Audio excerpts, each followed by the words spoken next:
મહત્વના સમાચાર સામે આવી રહ્યા છે રાજકોટથી જ્યાં જણાવી દઈએ રાજકોટમાં એક મોટી ઘટના સર્જાઈ હતી જ્યાં દુબઈ મુંબઈ ઇન્ડિગો ફ્લાઇટનું રાજકોટમાં ઇમરજન્સી લેન્ડિંગ કરવામાં આવ્યું છે અને એના માટે કાર્ગો વિભાગમાંથી ધુમાડો નીકળતા આ નિર્ણય લેવામાં આવ્યો હતો। આ મહત્વના અને મોટા સમાચાર છે। ફ્લાઇટમાં 194 મુસાફરો સવાર હતા। જે માહિતીઓ સામે આવી રહી છે અત્યાર સુધી રાજકોટ એરપોર્ટ પર સુરક્ષિત રીતે આ ફ્લાઇટને ઉતારી લેવાઈ છે।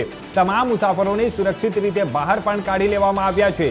જણાવી દઈએ આ ફ્લાઇટને લઈને ત્યાં અત્યારે મહત્વના જે માહિતીઓ સામે આવી રહ્યા છે આ મોટી જે માહિતી સામે આવી છે દુબઈ મુંબઈ ઇન્ડિગો ફ્લાઇટ જે હતી તેનું રાજકોટમાં ઇમરજન્સી લેન્ડિંગ કરવામાં આવ્યું છે। કાર્ગો વિભાગમાંથી ધુમાડો નીકળતા આ સમગ્ર નિર્ણય લેવામાં આવ્યો છે। ફ્લાઇટમાં 194 મુસાફરો સવાર હતા।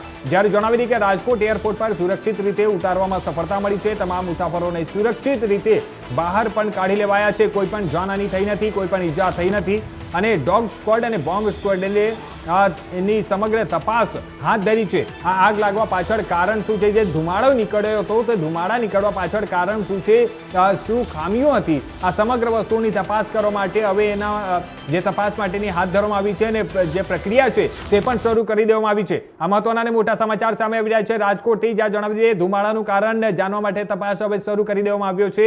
કાર્ગો વિમાનમાંથી ધુમાડો નીકળતા આ કાર્ગો વિમાનને ઇમરજન્સી લેન્ડિંગ કરવામાં આવ્યો હતો। આપણે વાત કરીએ તો દુબઈથી મુંબઈ જતી ઇન્ડિગો ફ્લાઇટમાં કાર્ગો વિભાગમાંથી ધુમાડો નીકળતા ઇમરજન્સી સ્થિતિ સર્જાઈ હતી। આ ફ્લાઇટને તાત્કાલિક રાજકોટ એરપોર્ટ પર ઉતારવામાં આવી હતી। તમામ 194 મુસાફરોને સુરક્ષિત રીતે બહાર કાઢવામાં સફળતા મળી છે। દુબઈથી મુંબઈ જઈ રહેલી ઇન્ડિગોની ફ્લાઇટ નંબર 1452માં આજે ઉડાન દરમિયાન કાર્ગો વિભાગમાંથી ધુમાડો નીકળતા તાત્કાલિક ઇમરજન્સી જાહેર કરવામાં આવી હતી। ફ્લાઇટમાં કુલ 194 મુસાફરો સવાર હતા। આ ઘટનાની જાણ થતાં જ પાયલોટે રાજકોટ એરપોર્ટ સાથે સંપર્ક સાધ્યો હતો અને તાત્કાલિક લેન્ડિંગની મંજૂરી માંગી હતી। રાજકોટ એરપોર્ટ ઓથોરિટીએ જિલ્લા વહીવટીતંત્ર અને સંબંધિત સુરક્ષા એજન્સીઓને તરત જ જાણ કરી હતી। ત્યારબાદ બપોરે અંદાજે 3:27 ફ્લાઇટનું રાજકોટ એરપોર્ટ પર સુરક્ષિત ઇમરજન્સી લેન્ડિંગ કરવામાં આવ્યું હતું। આ લેન્ડિંગ બાદ dog squad, bomb squad, fire અને સુરક્ષા ટીમો એરપોર્ટ પર પહોંચી હતી અને ફ્લાઇટની સંપૂર્ણ તપાસ હાથ ધરવામાં આવી હતી। ફ્લાઇટમાં સવાર તમામ 194 મુસાફરોને સુરક્ષિત રીતે બહાર કાઢવામાં આવ્યા હતા। આ ઘટનામાં કોઈ પણ જાનહાની કે ઈજાના અહેવાલ અત્યાર સુધી સામે આવ્યા નથી। ધુમાડો નીકળવાનું ચોક્કસ કારણ જાણવા માટે સંબંધિત એજન્સીઓ દ્વારા તપાસ શરૂ કરી દેવામાં આવી છે।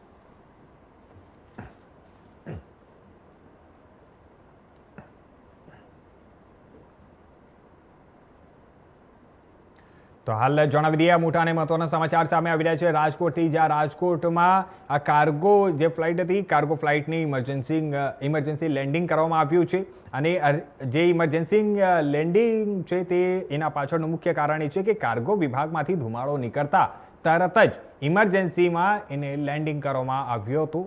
તમામ લોકો એમાં જણાવી દઈએ કે 194 મુસાફરો પણ એમાં સવાર હતા। જ્યારે 194 મુસાફરો જે સવાર હતા તે લોકોને સુરક્ષિત એમાંથી બહાર કાઢી લેવામાં આવ્યા છે અને અત્યાર સુધી કોઈ પણ જાનહાની કે ઈજાગ્રસ્તની અત્યાર સુધી કોઈ પણ અહેવાલ સામે આવ્યા નથી।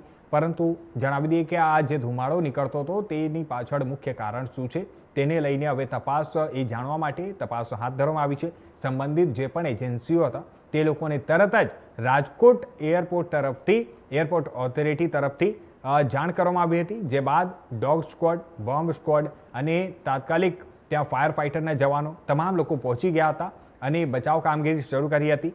આપણે વાત કરીએ તો હવે આ ધુમાડો નીકળવા પાછળ કારણ શું હતો તેની પણ હવે તપાસ વિગતવાર તપાસ કરવામાં આવી રહી છે અને જે રિપોર્ટ છે તે આવ્યા પછી જ સાચું કારણ જાણવા મળશે। પરંતુ અત્યાર સુધી જણાવી દઈએ કે કોઈ પણ જાનહાની કે કોઈ પણ ઈજાગ્રસ્તની અત્યાર સુધી કોઈ અહેવાલ સામે આવ્યો નથી। આ રાહતના સમાચાર છે।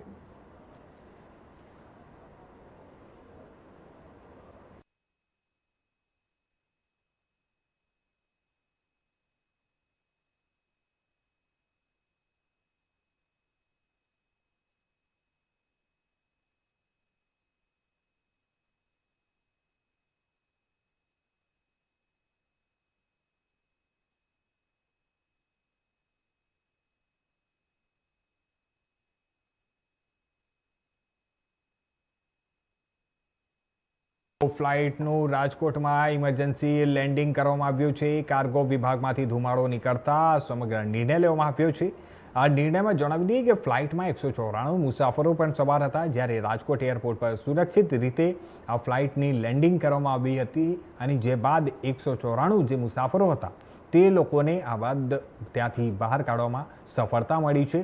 આ એક રાહતના અને મોટા સમાચાર છે। જે અત્યાર સુધી જે અહેવાલો સામે આવ્યા છે તેમાં જણાવી દઈએ કે ડોગ સ્ક્વોડ અને બોમ્બ સ્ક્વોડની ટીમે સમગ્ર તપાસ માટેની કામગીરી હાથ ધરી છે અને સાથે સાથે એરપોર્ટ ઓથોરિટી અને તંત્ર તાત્કાલિક એક્શન મોડમાં આવી હતી અને જેને જોતા કોઈ પણ અનિચ્છનીય ઘટના ન સર્જાય તે સાવચેતીના ભાગરૂપે તરત જ ત્યાં કામગીરી શરૂ કરી દેવામાં આવી અને ધુમાડાનું કારણ જાણવા માટે હવે તપાસ શરૂ કરી દેવામાં આવી છે।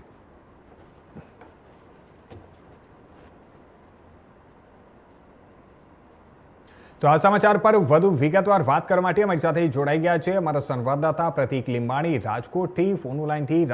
પ્રતિક, આપણે વાત કરીએ તો જે હિસાબે આજે અહેવાલો સામે આવ્યા છે કે એરપોર્ટ પર જે આજે ઇમરજન્સી લેન્ડિંગ કરવામાં આવ્યું હતું તેમાં અત્યાર સુધી શું માહિતીઓ સામે આવી શકી છે? જે 194 મુસાફરો હતા તે લોકોની સુરક્ષિત ત્યાંથી બહાર કાઢી લેવામાં જે સફળતા મળી છે તે પ્રકારનો અત્યાર સુધી અહેવાલો આવ્યા છે। એના સિવાય શું શું નવી માહિતીઓ સામે આવી છે? જી કિશન, જે રીતે વાત કરવામાં આવે તો રાજકોટનું જે હિરાસત ઇન્ટરનેશનલ એરપોર્ટ છે તેમાં એક કહેવાય કે દુબઈથી મુંબઈ જતી ઇન્ડિગો ફ્લાઇટ છે તેના કાર્ગો વિભાગમાં કહેવાય કે ક્યાંક ને ક્યાંક જે ધુમાડા જેવી વસ્તુ દેખાતા પાયલટ દ્વારા જે કહેવાય જે ફ્લાઇટનું જે ઇમરજન્સી લેન્ડિંગ કરવામાં આવ્યું હતું, મહત્વની વાત કે જે પાયલટની સમયસૂચકતાના કારણે વાત કરીએ તો ઇન્ડિગો ફ્લાઇટ IO 1452 જે આ કહેવાય કે પેસેન્જરના માલ કે રાખવાનો વિભાગ કાર્ગો વિભાગ તે વિભાગ કે કારણોસર આજે પાયલટ છે અને સીસીટીવીમાં સમગ્ર વસ્તુ જોઈ હતી તે બાદ તાત્કાલિક આઈટીસી જે રેલવેની પ્લેનની જે કંપનીઓ હોય છે જે એરપોર્ટ ઓથોરિટીની તેને જાણ કરવામાં આવી હતી અને આઈટીસીને જાણ કર્યા બાદ તાત્કાલિક ફ્લાઇટને જે કહેવાય કે લેન્ડિંગ કરાવવામાં આવી હતી। ત્યારે હાલ અત્યારે આજે આ ફ્લાઇટ છે તેમાં કહેવાય 194 મુસાફરો છે તે સુમાર હતા, પણ ક્યાંક ને ક્યાંક જે પાયલટની સમયસૂચકતાના કારણે હાલ અત્યારે જે કહેવાય કે તેમનો આબાદ બચાવ કરવામાં આવ્યો છે। કોઈ જાનહાનિના સમાચાર નથી મળ્યા। ઘટનાની જાણ થતા રાજકોટના જે જિલ્લા કલેક્ટર ઓમપ્રકાશ છે તેમજ રાજકોટ શહેર પોલીસ કમિશનર ડીસીપી સહિતના ઉચ્ચ પોલીસ અધિકારીઓ છે તે ઘટના સ્થળે દોડી આવ્યા હતા। ડોગ સ્ક્વોડ અને બોમ્બ સ્ક્વોડ સહિતની જે ઇક્વિપમેન્ટ સાથે અત્યારે તપાસનો ધમધમાટ શરૂ કર્યો છે। હાલ હજી સંદિગ્ધ કોઈ વસ્તુ પોલીસને કે તંત્રને મળી નથી, પણ તંત્ર દ્વારા આ બાબતે કહેવાય સુચારુ ભર્યા પગલાં ભરવામાં આવ્યા છે અને સાથે પેસેન્જરોને કોઈ હાલાકીનો સામનો ન પડે તે માટે અત્યારે તકેદારીના ભાગરૂપે તૈયારીઓ કરવામાં આવી છે। જી કિશન। પ્રતિક, આપણે વાત કરીએ તો અત્યાર સુધી જે સૌથી મહત્વની વાત છે કે આ જે ધુમાડો નીકળતો હતો, ધુમાડો નીકળવા પાછળ મુખ્ય કારણ શું છે તેને લઈને શું નવી માહિતીઓ સામે આવી શકી છે? આખરે આ ધુમાડો કયા કારણોસર આ ફ્લાઇટમાંથી નીકળતી હતી? જે વાત કરવામાં આવે કે ધુમાડો જે ફ્લાઇટના કાર્ગો વિભાગમાંથી જે દેખાઈ રહ્યો હતો તે જે ધુમાડો છે તે તેને કારણે નીકળતો હતો તેનું હાલ કોઈ ચોક્કસ કારણ નથી સામે આવ્યું, પણ ક્યાંક ને ક્યાંક જે ફ્લાઇટ જયારે ટેક ઓફ થઈ રહી હતી ત્યારે જે કહેવાય કે આ ફ્લાઇટના જે સીસીટીવી કેમેરા લાગેલા હોય છે વિભાગમાં તેમાં જે કાર્ગો વિભાગ છે તેમાં ડ્રાઈવરને એવું દેખાતા કે અહીં ક્યાંક ધુમાડો નીકળે છે કે સ્મોક થઈ રહી છે તેનું એવું ધ્યાન જતા ક્યાંક ને ક્યાંક જે ફ્લાઇટને તાત્કાલિક ઇમરજન્સી લેન્ડિંગ કરાવવામાં આવી હતી અને જોતા હાલ ત્યારે કહેવાય કે 108 એમ્બ્યુલન્સ તેમજ કહેવાય કે એરપોર્ટ ઓથોરિટીની જે ફાયર વિભાગ છે તેને જાણ કરીને કઈ કહેવાય કે તપાસ કરવા શરૂ કરવામાં આવી હતી। જે પગલાં ભરવામાં આવે છે ગંભીરના ભાગરૂપે, કારણ કે જે રીતે જે થોડા સમય પહેલા અમદાવાદમાં જે પ્લેન ક્રેશની ઘટના બની હતી તેને લઈ સારે દેશમાં ઉહાપો મચ્યો હતો। જે આના તેમાં જે કહેવાય કે આપણા જે ગુજરાત રાજ્યના પૂર્વ મુખ્યમંત્રી છે સ્વર્ગસ્થ વિજયભાઈ રૂપાણી તે પ્લેનમાં સવાર હતા તેમનું પણ મોત નીપજ્યું હતું। જે બાદ કહેવાય કે આ તંત્ર દ્વારા કહેવાય સઘન પગલાં લેવામાં આવી રહ્યા હતા। એરપોર્ટમાં કોઈ પણ નાની કોઈ ક્ષતિ સર્જાય તો તાત્કાલિક તેમને સુધારવામાં પૂરી કરવા અને કહેવાય નિરાકરણ લાવવા માટે આ જહેમતો કરવામાં આવી। ત્યારે હાલ અત્યારે જે કહેવાય કે આ જે એરપોર્ટમાં જે આ ઘટનાના દ્રશ્ય સર્જાયા હતા, પણ એરપોર્ટ ઓથોરિટી દ્વારા કોઈ પણ જે કહેવાય કે ગંભીર ઘટના ન બને તે માટે અગમચેતીના પગલાં લેવામાં આવ્યા હતા। જી પ્રતિક, આપણે વાત કરીએ તો આ સમગ્ર જે ઘટનાઓ સામે આવી છે એમાં સૌથી એક મહત્વની વાત એ પણ છે કે આ ગંભીર સવાલો પણ ઊભા કરે છે, કારણ કે આપણે સૌ જાણી રહ્યા છીએ કે ગયા વર્ષે જે હિસાબે ગુજરાતના અમદાવાદમાં જે પ્લેન ક્રેશ થવાની ઘટના બની હતી અને એના પછી અત્યારે જે હિસાબે જે પ્લેન છે એરોપ્લેન ફ્લાઇટ જ્યારે ટેક ઓફ કરવામાં આવી તો શું ટેક ઓફ પહેલાં જાંચ અને તપાસ જે કરવામાં આવી છે તે તપાસ કરવામાં આવી હતી કે નહીં, અને જો કરવામાં આવી હતી તો પછી આવી તો શું ખામીઓ થઈ કે ટેક ઓફ પછી આ પ્રકારે ધુમાડો નીકળવા લાગ્યો? જો કદાચ આમાં કોઈ અનિચ્છનીય ઘટના બની જાય તો એના પાછળ જવાબદાર કોણ? જી કિશન, જે રીતે આપણે જણાવ્યું કે જે કોઈ દુર્ઘટના સર્જાય, પણ ક્યાંક ને ક્યાંક જે કહેવાય કે આ જે ઘટના બની હતી તેમાં જે જવાબદાર જે લોકો હોય છે, ક્રૂ મેમ્બર હોય છે, જે એરપોર્ટ ઓથોરિટીના સ્ટાફના લોકો હોય છે, તેમના દ્વારા જે કહેવાય કે ફ્લાઇટમાં જ્યારે જે ટેક ઓન થવાની હોય છે, ટેક ઓફ થવાની હોય છે, ત્યારે જે કહેવાય કે ક્રૂ મેમ્બર છે તે સંપૂર્ણ ફ્લાઇટની ઝીણવટભરી તપાસ કરતા હોય છે અને જે કહેવાય નાના નાની કોઈ ક્ષતિ ન રહે તેની હાલ તકેદારી રાખતા હોય છે. પણ આ જે ઘટના બની છે તે કાર્ગો વિભાગમાં બની છે, ત્યારે સૌથી મોટો સવાલ એ પણ છે કે કાર્ગોમાં જે વિભાગ છે તેમાં શું તે એવી વસ્તુ હતી કે જે સ્મોકનું કારણ બની હતી? શું આ કાર્ગો વિભાગ દ્વારા વિભાગમાં જે આ વસ્તુ રાખવામાં આવી હતી, કોઈ ઇલેક્ટ્રિક ઉપકરણો હતું, કોઈ બ્લાસ્ટનું સાધન હતા, જેવા અનેક તર્ક વિતર્કો છે તે અત્યારે ઉઠીને આંખે વળગી રહ્યા છે, સામે આવી રહી છે, પણ હાલ ચોક્કસ કારણ આના બાબતે સામે નથી આવ્યું. પણ